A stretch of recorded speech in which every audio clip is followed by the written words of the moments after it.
తల్లిదండ్రుల మరణానంతరం వారికి చేయగల సత్కార్యం వారి వాగ్దానాన్ని నెరవేర్చటం, వారి అప్పులను తీర్చటం, వారు ఇచ్చిన మాటను నెరవేర్చడం, వారు రాసిన వీలునామాను స్థాపించడం, అదేవిధంగా వారి కోసం ప్రార్థన చేయటం, వారి తరపున మంచి కార్యాలు చేయటం, ఇలాంటివి అనేకం ఇస్లాంలో చెప్పబడ్డాయి. అందరూ కలిసి దైవనామం పలికి భోజనం చేయండి, అన్నపానీయాల్లో శుభం చేకూరుతుంది, బిస్మిల్లా అంటే అల్లా పేరుతో ప్రారంభిస్తున్నాను అని చెప్పి భోజనాన్ని కానీ నీళ్లు కానీ ఏవైనా తినడం త్రాగడం చేయాలి. కుడి చేత్తోటి కూర్చొని చేయడం ఇంకా మంచిది. విశ్వాసి ఒక బిలం ద్వారా 2 సార్లు కాటుకు గురికాడు. మనిషి ఎన్ని సత్కార్యాలు ఆచరించినా అతని బుద్ధి జ్ఞానాల ఆధారంగానే ప్రతిఫలం అనేది దక్కుతుంది.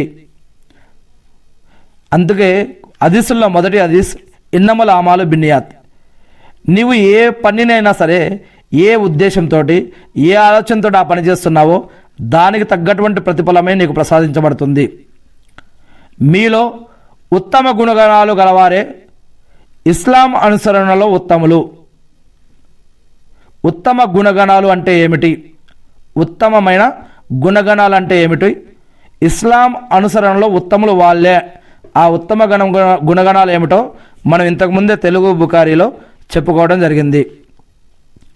నైతిక రీత్యా ఉత్తమమైన వారు ప్రళయ దినాన నాకు ఎంతో చేరువగా ఉంటారు అని ప్రవక్త ముహమ్మద్ సల్లల్లాహు అలైహి వసల్లం గారు చెప్పారు.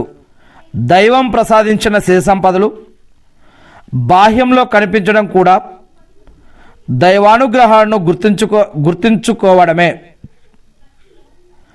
అల్లా సుందరమూర్తి, సౌందర్యాన్ని ఇష్టపడతాడు. అందుకే నీటుగా ఉండాలి, పరిశుభ్రంగా ఉండాలి, పరిశుద్ధతగా ఉండాలి. పరిశుద్ధతతో పరిశుభ్రతతోటి అల్లాను ఆరాధించాలి. మన శరీరమైనా, ఇల్లైనా, మన అలవాట్లైనా, పద్ధతులైనా, మాటలైనా, సంపాదనైనా అన్నీ కూడా. వినాశనానికి 3 మార్గాలు. 1 మనిషిని బానిస చేసే కోరిక, 2 మనిషిని వెంటాడే పేరాశ, 3 మనిషిని ఆవహించే స్వయోత్కర్ష. వ్యభిచారానికి పాల్పడరాదు.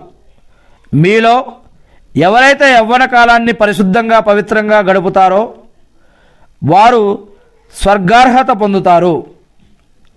మీలో అత్యుత్తమ నైతికత కలిగిన వాళ్ళు